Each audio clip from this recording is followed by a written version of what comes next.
How's it going, ladies and bruises? I'm Bobby Sixkilla and welcome back to the letter. We are talking with Professor Andrew, I've forgotten his last name, Professor Andrew whatever, about our experiences in the mansion. Ash is trying to help. What is it again that Becca does when dealing with a particularly difficult child? A pesky, annoying kid? I wish I could remember. I could certainly use the same trick right about now. Ashton, look here. I know you're trying to help, but the deal's almost already closed. The papers are being prepared. Once it's done, it's over. I'm just their agent. And when is that happening? When what? Is there even a purpose to this line of questioning? Your working relationship with them. When's it going to end? Soon?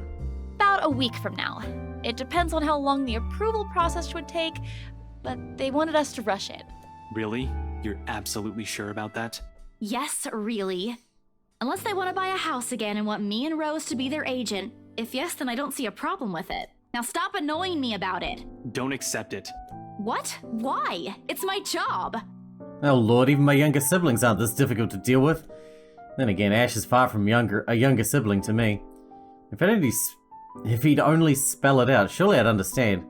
We wouldn't even have to talk about it right now. That's how it is, right? Find an even ground, talk about it like the adults we are. It wasn't like this before. But somewhere along the way, something has changed in us, as people, as friends. I wish there was a way I could tell when or why. Instead, I'm left searching blindly for reasons. The next thing we know, we'll be drifting further and further apart. How frustrating. Now, kids, settle down. We're not going to solve anything by shouting. Sorry, Sir Andrew. And we're not going to solve anything either if you keep omitting things. Speak for yourself. I'm not the only one doing it. You'll have to forgive my former student, Miss Santos. He's always been the curious kind. Many people think he's lazy, but it's actually the opposite. I see that hasn't changed. Oh, really? How is he back when he was your student? I'm sorry, I need to ask. He doesn't talk much about that. And there's a reason why. Please don't. Tried to sleep on the first day of class. He didn't repeat it after what I made him do when I caught him. Students like him are the easiest to deal with, once you know what piques their interest. I'd have to say, he's one of the very few who's actually interested in the subject, though. But there was this one time when... By the end of the conversation, Ash looks like he's praying for the ground to swallow him. He's never been one to talk about himself.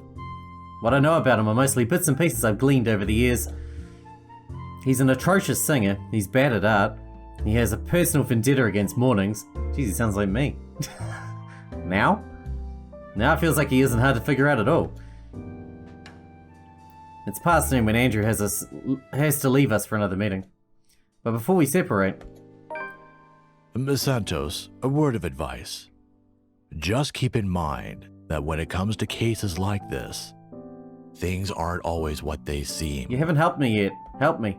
Naturally, the mansion and the letter was brought up several times during our talk. And though Ash is right, in that Andrew offers a different perspective, he's left me with more questions than answers instead. What is she? What does she want from me? Is she ever gonna leave? They all continue to bug me after we left the coffee shop. I don't even notice when Ash takes a different turn on our way back. Where are we going? You can drop me off at the park. Guess. You have 3 chances. I'm serious, Ash. Where are we going? He doesn't answer, but shortly he stops his car in front of a small, nondescript food stall, a little ways away from the movie house. If I wasn't paying closer attention, I would have missed it without a doubt. He motions for me to wait as he gets out of the car and walks in its direction. Sheesh, if you want to buy something, just say it. No need to make yourself look mysterious. It makes you look more like a dork than cool. The wait isn't long, however. Soon he's walking back, holding 2 fish-shaped cones in both hands. Ice cream? Parfait? Across of the 2? By the time he's back inside the car, I've given up any effort to figure out what he bought. Not that it looks bad, it's actually quite cute. Here, take it. I have to move my head back a little when he thrusts it at me to avoid the ice cream and the fruit toppings from ending up on my nose. What's this for? That's very strange. My arm's getting tired. 5, 4, 3, 2... With a weary glance, I take it off his hands. I still don't understand why there's any need for ice cream today. Nevertheless, I take a small bite. It's actually pretty good. It's ice cream. I must have shown him my face because he chuckles as soon as I take another one. Saw the place open the other day when we watched Zach's movie. Thought I should give it a try. It doesn't seem like a bad place to get food from time to time. And you're giving me free ice cream because... Do I need to have a reason? Are you really going to ask me that? Here's the thing with Ashton Frey. He does not treat anyone to free food because he feels like it. He's that much of a Scrooge. Hell, he'll even ask me to teach him how to haggle. He even asked me to teach him how to haggle once. Haggle? Of all the people who would ask me that, I'd have expected such a request from Becca, but Ash? Not at all. If I'm gonna be honest, he looks a bit constipated with that expression on his face right now. What is the constipated look? Something like that. I think he's starting to regret ever buying this. The other day? The movie with Zach and Rebecca? Rebecca's there, yeah, I think so. Yeah. Anyway, during the movie, that's to say, shit. Should have written down something first. Get to the point, Ashton. Right. I'm sorry. What? I'm sorry for, not getting to the point. I'm sorry for the other day. I got carried away. I said things that upset you. I shouldn't have done that. I'm sorry. Oh, okay. Okay? That's all? That's all you're going to say? You're not still angry, are you? You didn't have to buy me anything. A simple sorry would have been enough. I bite into the cone again, a small attempt to keep myself occupied and relieve the heat crawling up my face. It doesn't work, but at least I don't have to look at him. Why am I feeling embarrassed over an apology? I have no idea. It's not like it wasn't called for. They were being mean, especially him, and in a fraction of a second it hits me. He skipped this day off, just for today. I should be the one apologizing and thanking him. Silence is awkward company while we finish our respective snacks. There are words for this. For people like us, for understandings and sentiments like this. Yet in this instant they won't come.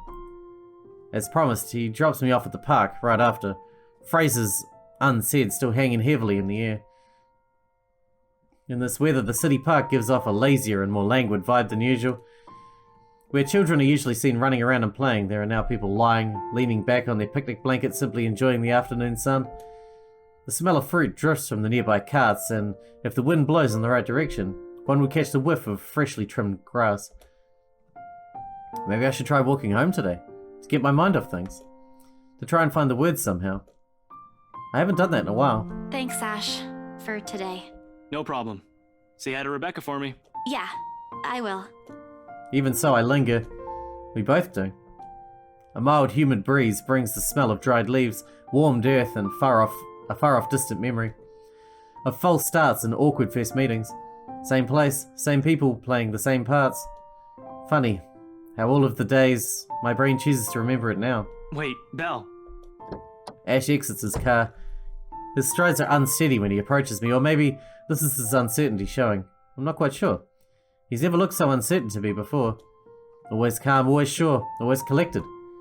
He stops a short distance from me, close enough that he's within arm's reach, but just far enough for his voice to be heard over decent small talk. If this is what it's gonna be.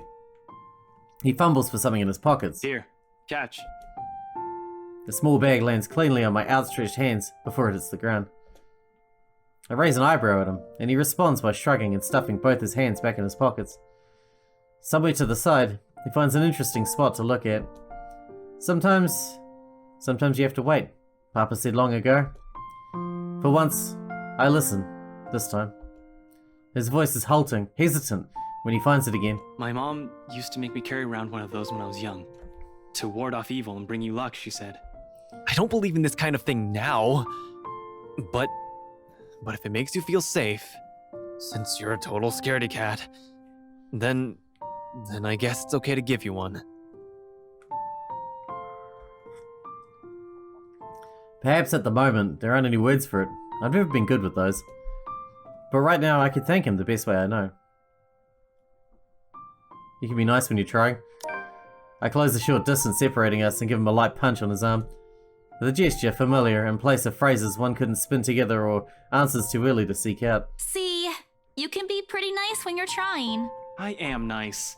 When you're sleeping, but thanks for this. Don't go losing it. It brings bad luck if you do. Wait, are you serious? I knew there's a catch. This asshole. Yeah, that's what they say. You did this on purpose, didn't you? Oh, I should have known. Not entirely, but seriously, if anything happens, tell me.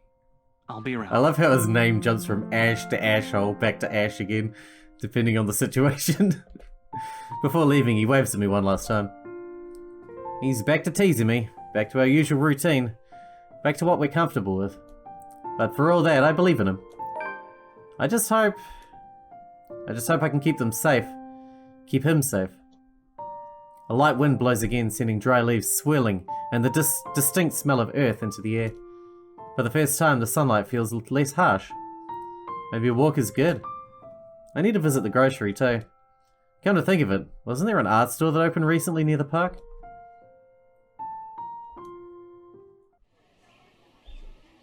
The cat's name is Beruthiel? Beruthiel? What the fuck? Beruthiel? Or at least that's what the collar says. It's an odd name to give a cat, in my opinion. But it speaks grace, much like the one that carries it. It shows in the way he swishes his tail and his eyes follow my hand's every movement. I'm not sure what he finds fascinating in me, to be honest. I wasn't the very picture of grace when he found me, after all. It was a bad idea carrying 2 heavy bags of newly bought art materials and groceries without help or a sure ride home. In hindsight, perhaps I shouldn't have bought all of these at the same time. I didn't even make it past the park. And now I'm suffering underneath the glaring afternoon sun, hunched up on a park bench and drenched in sweat, in the company of a cat curiously watching my every movement. I hope it stays where it is. It's just a black cat, but back home they're considered ill omens. Don't look at me like that. I can act graceful as well if I want to. If I wanted to. I could quit any time if I wanted to. I just don't want to. Not that I've ever acted graceful in my life, of course. Growing up with the rowdy younger brothers and a sister does it. Or maybe it's the opposite. Mummy used to call me a little troublemaker before. Well, graceful or not, there's no use moping. A short breather and then I'm off home. Besides, it isn't like the company's bad, even if it's a cat. As long as it doesn't bite or cross my path, or give me ringworm. Where's your owner, anyway? He has one, doesn't he? An owner? That's what the collar's for, isn't it? A bandage is wrapped on one of his paws, though. I wonder what happened to it. Did he run away? Well, if you don't have one, I won't be able to take you in. My apartment doesn't allow pets. I tried to bring one home before, a cat. Not black, of course. And Rebecca threw a fit before the landlady could. I take a small packet of sweets from one of the bags beside me and pop it open. As I'm about to put one in my mouth, he meows. My hand stops. Do you want one? He doesn't meow again as I'm expecting him to, but I take his unblinking gaze as a yes. I shift the piece to my palm and hold it out to him wearily. He sniffs at it at once, twice before... Baruthia! Baruthia. Oh shit, it's hers? Like a good, properly trained pet, Baruthia responds as soon as he's called. Recognition comes as soon as my head snaps in the direction of the voice. Miss McCollin's hard to miss, what with her height. I'm sorry. Did my cat hurt you? Miss Santos, was it? I'm surprised to see you here. Nice to meet you again, Miss McCullough. Were you harmed in any way? I'm sorry. Baruthiel's not exactly fond of other people. Even run away from the veterinarian right now. Oh no, he was just sniffing my hand earlier. My Baruthiel's a she. Calm down. She. All this time I thought... The pause in conversation, if this can be called one, is uncomfortable. We're merely 2 people working different jobs for the same client. Frankly, meetings like this don't happen a lot, and if it does, a simple nodding of the heads is enough. Still, trying to be friendly wouldn't hurt, right? Talk about a cat? I keep my tone cordial and warm. I'm actually surprised you have a cat, Miss McCullough. And why exactly is that? There are a lot of people who have pets. Why is she so severe all the time? Calm down, lady. You're Irish, you're meant to be jovial. Yeah, but not a black one. I'm amazed you're taking care of one. I don't know if that's stereotypical. You could say, you're from New Zealand, you should be fucking a sheep. I don't understand what you're trying to get at. Is there a problem with my cat? No, not at all. She's very sweet. Just in other cultures, aren't they a sign of bad luck? Back at home it is. My grandmother used to tell me stories about it, and Nothing has happened to me so far. displeasure is evident on her face. Ah, of course, I've forgotten that for other people black cats are an omen of good luck. Is that right? Well, there you go again, running your mouth off, Isabella. I racked my brain for a way to remedy the situation, but she holds out a hand. This is a good place to stop and end this conversation, don't you think so?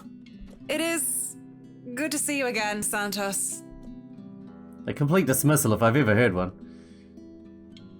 I watch her as she leaves, though she stops shortly before crossing the threshold separating the park and the street.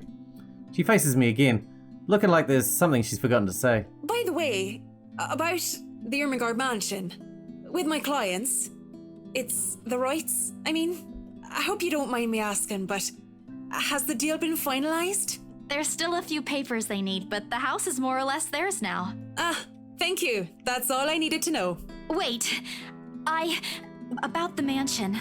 The letter, the same one they saw? Whoever she is, she's asking for help. Someone. I want to tell Miss McCullough that the urban legends aren't just legends anymore. They're real. She's not going to believe me. Don't mind me. I need to go too. Have a good day, Miss McCullough. I hasten to pick up all the bags I've left on the bench and ran as far as my legs can take me. In that moment, what I'm carrying in my hands weighs far lighter than the overwhelming guilt trying to consume me. Home. I want to go home. Anywhere where I won't be reminded of the house, of her, of my own cowardice. The food tastes less appetizing tonight. A pity. One would think that someone who had been on a continuous binge of instant noodles would find a home-cooked meal enjoyable. Man, instant noodles are great. They're so good. They're so good it's not fair that they're as good as they are. But it isn't. Hunger isn't what's gnawing at me tonight. Neither are my sore muscles. The TV runs loudly in the background, but what it says barely registers in my brain. It's hard when the things you're trying to forget keep returning to the forefront of your mind. It distracts you, eats at you, devours you. I wish this would stop. I wish I wasn't the one who picked it up. I wish it was somebody else. In other local news, a woman was found dead in her home. Whoa. Luxbourne police officials are currently investigating the crime scene, but has classified the case as homicide. Which home? Huh? The victim, identified as Rose Pamela Cooper, 33 years old. Rose. Working as a real estate agent. Rose? Discovered lying in a pool of blood in her two-bedroom flat with the words "Help me" repeatedly written on the walls. Uh-oh. No. The Anselm Butcher. No. This isn't what I want. This isn't supposed to happen. None of this is supposed to happen. No one's supposed to die. Those are just stories, right? Legions. That's what everyone keeps telling me, so why... And I... Immediately I rush to my study table in search of my phone. My hand, cold from dread, clings tight to it as soon as I touch its edges. A piece of folded paper, the letter, lying unassumingly beside it, slips to the floor when I pick up the device. But I pay it no mind. There are more important things. Right now, I need to call her. I need to call her. I was with her. I was just with her not too long ago and she was okay. No. It isn't Rose, I'm sure of it. It had a picture of her on the TV. I just talked to her and... A sob escapes me and hot tears begin to blur my vision. One after another they trickle down, weighted by the very same guilt I refuse to admit I've been carrying from the start. The same one I've been hiding from. The same one that has put the people I care about in danger. My hands shake as I navigate to Rose's number on my contact list. She'll answer, right? That's what she always does. She'll pick it up, tell me to turn down the waterworks, and call me a wuss afterwards. She'll answer. Please answer, Rose. Again and again I dial, whispering, praying, pleading. Come on, Rose. Don't do this to me. Please pick up. I know you're there, Rose. You're not dead. Please tell me you're not. This adds to the series of deaths and disappearances that has plagued Luxbourne in the recent years. The authorities are currently looking at a possible link with the notorious Anselm Butcher case. The TV runs loudly in the background. A deafening static sound from my phone's speakers. But in my ears I can only hear the screams.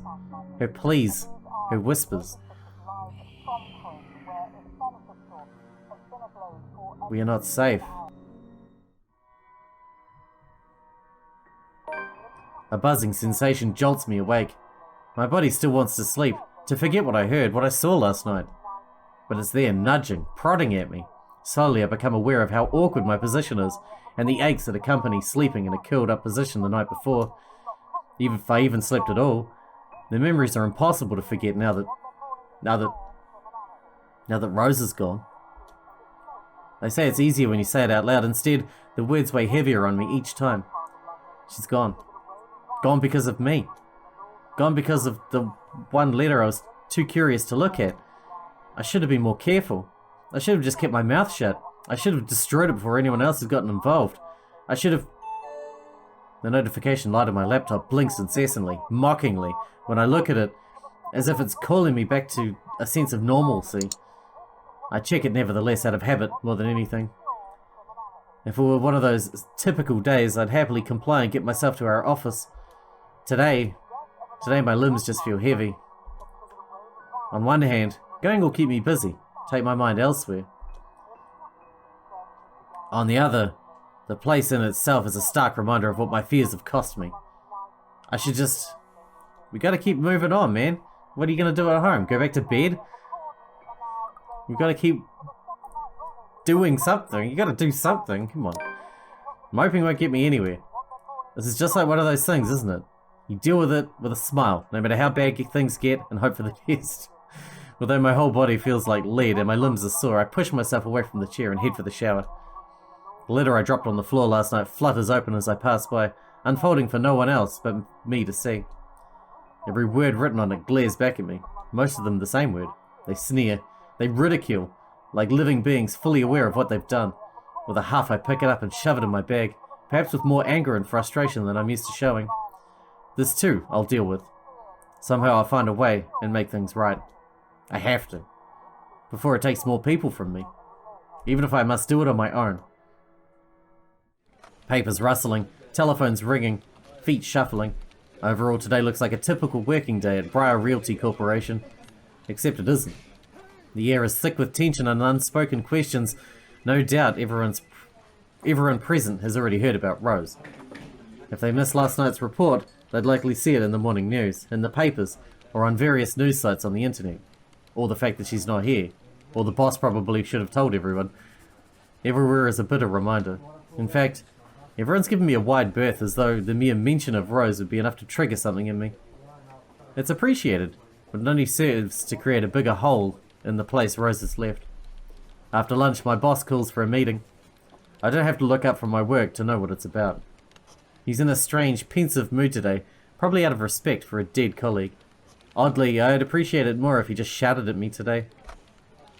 Anything is better. I'm sure you've all heard of what happened to Miss Cooper. She was a valued member of our team and she will be missed. There's no date for a funeral, yet. But those who wish to attend, kindly speak with your respective supervisors.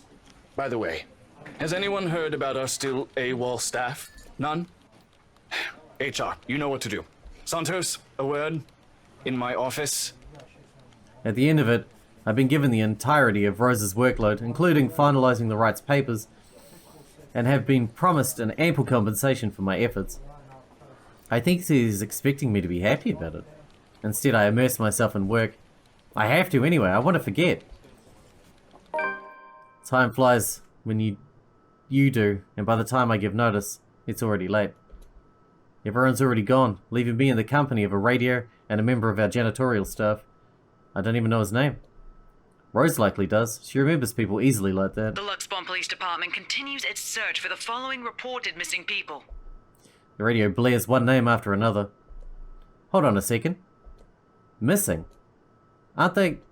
Still, I have to check. Frantic, I turn back to my desktop. The loud tapping of my fingers against the keys fill the office for the better part of my shift as I look through everything. The background about the place, its history from the current owners, and list of employees hired under BRC. And I'm right. Of course I am. BRC may have had a lot of staff, They may have had a lot of agents hired, but I'd remember those names anywhere. After all, they're also part of the crew who worked with us in preparing the mansion for the open house. Then the letters... No, that can't be. I hope it's not what I'm thinking. But Rose is...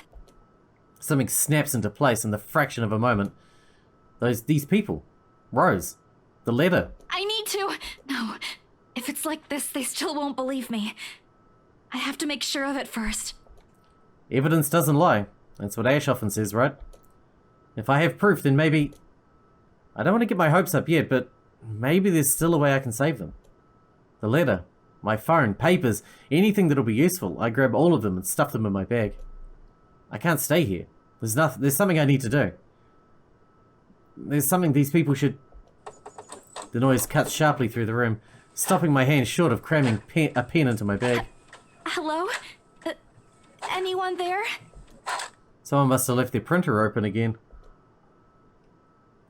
I may be in a hurry, but if I don't turn it off, another person is certainly going to have to fit tomorrow over wasted company resources.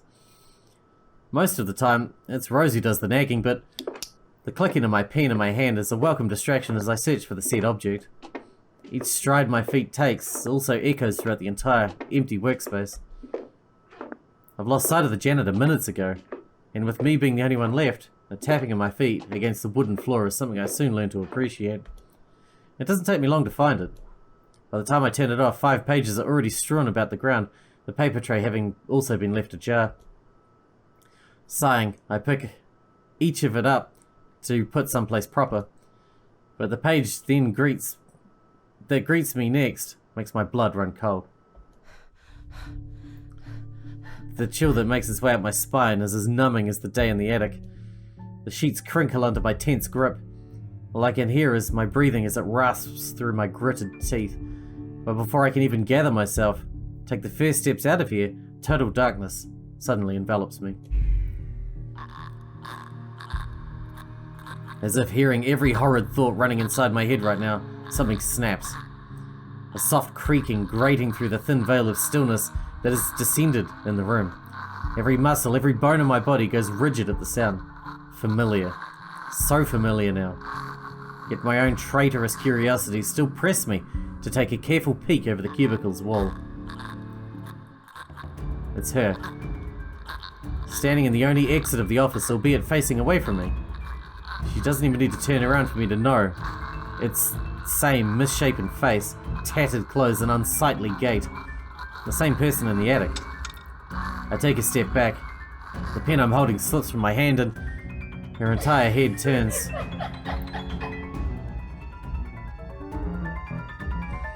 A scream almost escapes my mouth as I duck under my table as quickly as I can. My heart is pounding hard against my chest.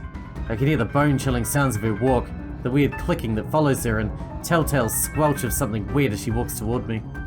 Nearer and nearer. The sounds are slowly getting louder. The only thing keeping me the whimper from escaping me is my hand that covers my mouth. Someone please save me? Anyone. I close my eyes, muttering a continuous stream of prayers, all while attempting to steady my own breathing. Please, please don't let her hear me.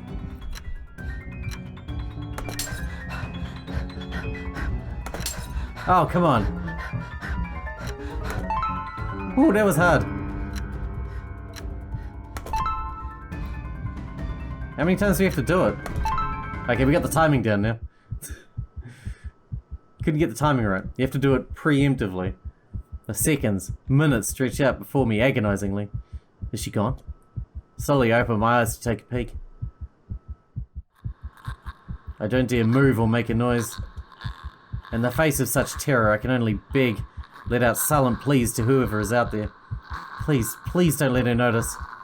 I want to live.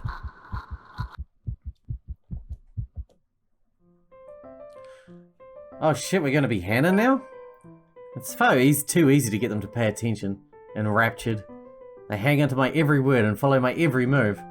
All of it would have been stifling had I not grown used to such stares. Most are respectful, some are hostile if we're honest, and a few are downright inappropriate. After all, I am... Hannah Wright! There's a moment of agitation as a familiar, but less than welcome face approaches me with a suggestive smirk on his face.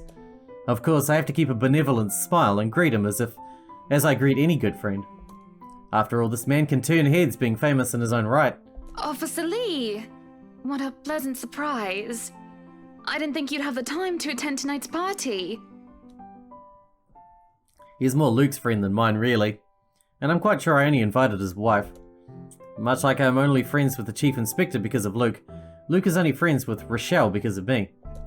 Unlike how I treated Lee, however, Luke never hid his animosity for Lee, the Lee matriarch. It was an odd sort of friendship, where we would have awkward double dates.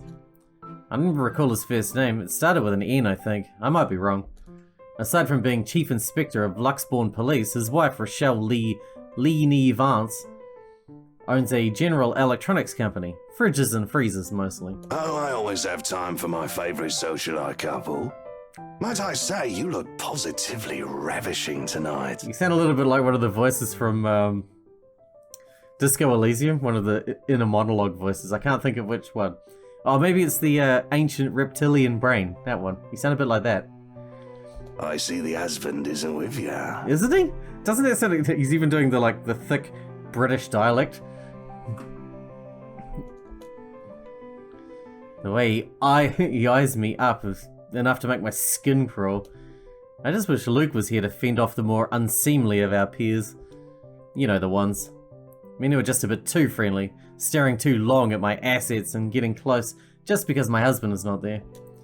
And to think they have the gall to do this at my own party. In my own house, if I might add. But like any high society woman with their salt, I know how to handle it with grace and dignity. I suppose you're looking pleasant as well. Luke's busy with work, unfortunately. Rochelle isn't here. A shame. I do hope he isn't causing you much trouble. That husband of yours can be a bit daft sometimes, acting like he's still some young bachelor.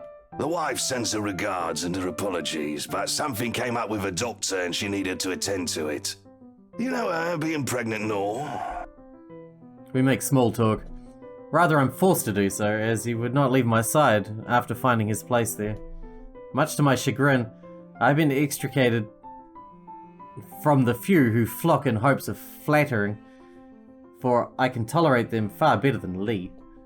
He is a nice enough person, and I adore his wife, who is obviously the brains behind the two, but there is something unsettling about him. Is it his voice? I do not trust him as much as I want to.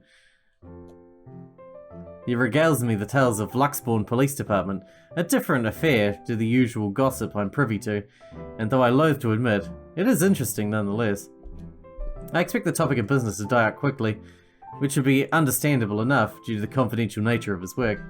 But oh boy, was I wrong. So, wearing civvies, I steal and drive off with one of the police mobiles, right? In the mirror, I see the lieutenant chasing on foot and screaming about theft. The look on his face was priceless when I parked in the garage. Oh my. You made him chase you all the way home for a prank.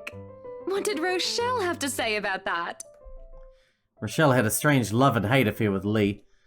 He is a married man who did not grow up past his early 20s, judging by the way he acts. Surprisingly enough, they've been married for a good 20 years. A lifetime if you compare it to my marriage of 7 years with Luke. I, on the other hand, well, Luke is no Lee. I should be happy about that, I suppose. Although my darling did have his moments. The wife pulled my ear and gave me a good talking to, though. Besides, we live in a flat a block away, so it wasn't much of a grand chase. Weren't you living in a house near the countryside? Moved for work, you know. Or you probably don't. No, I don't. But a flat in downtown. I suppose if that's what you like. Oh, it's horrid. Hate that tiny place, no matter how convenient it can be for work. 55 square yards are not enough when you need to get away from the wife. I wouldn't mind a place away from the city. Even started looking at the ads. I spied an interesting lot, actually. Heard it was finally put up for sale. Or that something mansion, you know the one with all the ghost stories. I know what he's talking about. There are only really a few urban legends around here. It's... The Ermagerd Mansion? That's the one. Worthy of a king it is. I'd buy it myself, but Rochelle would only gripe if I brought it up to her. Not to mention all the expenses a place like that will be a real fixer-upper. You also have to find someone willing to work there with how superstitious people can be. If it becomes a problem, just hire someone to do an exorcism. Actually, I do know of someone who could be up to the task. You remember the Ludgates party at their Christchurch summer residence? Of course. It was an excellent soiree. Everything was so classy, too. Such good taste. Oh, that place was a pigsty until they hired out this interior designer and they turned it into a bloody palace. You're talking about the Marianne. She worked for the Exodus for their apartment in Soho too, and they recommended her when we were looking up pieces for our beach house in Porto Colom. I think I have a business card No, I must have left it in my other jacket. Anyway, she's called, what's her name? McCullough, Marianne, I believe, yes. But truly, if anyone were to get that place in McCullough, well, they'd be the envy and the talk of the town. Well, if you put it that way, I might just snatch it up for myself. This place was starting to feel a bit small lately anyway. Sure, a 3-story penthouse might not fit the definition of small for some people, but I'm an arsehole. Okay, maybe a lot of people, but it isn't big enough to have grand parties in. As it is, I only invited about 30 people to this one, and it already feels cramped in here. It certainly would be nice to have to ride an elevator up and down several floors before I can get anywhere as well. Why would that be nice? All Luke's words are not mine. Besides, I've been looking for a good anniversary gift. Luke might like this one. Where is he anyway?